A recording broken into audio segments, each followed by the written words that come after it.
14 years ఏజ్లో మనం అందరం ఏం చేసి ఉంటాం? గేమ్స్, ఫ్రెండ్స్ లేదా స్కూల్. కానీ ఈ కుర్రాడు 14 ఏళ్ల వయసులోనే క్రికెట్ ప్రపంచాన్ని షేక్ చేశాడు. తన పేరే వైభవ్ సూర్యవంశీ. వైభవ్ బీహార్లో ఉన్న ఒక చిన్న ఫ్యామిలీ నుండి వచ్చాడు. క్రికెట్ అంటే పిచ్చి. తనతోటి పిల్లలందరూ ఎంజాయ్ చేస్తూ ఉంటే తను ప్రాక్టీస్ చేసేవాడు. తన ఫ్రెండ్స్ అంతా హాలిడేస్ అని ట్రిప్స్లకు పోతే మనోడు ట్రైనింగ్ సెషన్స్లకు వెళ్ళేవాడు.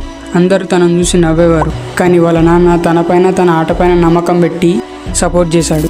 అలా ఆడుతూ చిన్న వయసులోనే పెద్ద రికార్డ్స్ క్రియేట్ చేయడం స్టార్ట్ చేసిండు. టాలెంట్కి ఏజ్తో సంబంధం లేదు, పెద్ద బ్యాక్గ్రౌండ్ ఉండాల్సిన అవసరం లేదని వైభవ్ స్టోరీ మనకు చెప్తుంది. నా చిన్నప్పుడు అభిమన్యుని స్టోరీ విని 14 ఏళ్ల వయసులో ఇవన్నీ చేయడం సాధ్యమా, చేశాడా అని డౌట్తో ఉండేవాడిని. కానీ ఈ 14 ఏళ్ల వైభవ్ సూర్యవంశీని చూస్తే నిజమే అనిపిస్తుంది. అప్పట్లో అభిమన్యుడు పెద్ద రాజులని ఓడిస్తే ఇప్పుడు వైభవ్ సూర్యవంశీ వరల్డ్ క్లాస్ బౌలర్లతో ఆడుకుంటున్నాడు. 14 ఏళ్ల కుర్రాడు ప్రపంచాన్ని తన వైపుకు తిప్పుకుంటుంటే నువ్వు నీ డ్రీమ్స్ గురించి ఆలోచిస్తూ ఎందుకు కూర్చున్నావు నాకు ఇప్పటికీ అర్థమవుతలేదు. ఇప్పటికీ ఏం మించిపోలేదు. ఇప్పటికైనా స్టార్ట్ చేయి. Dreams don't care about your age, they care about your efforts.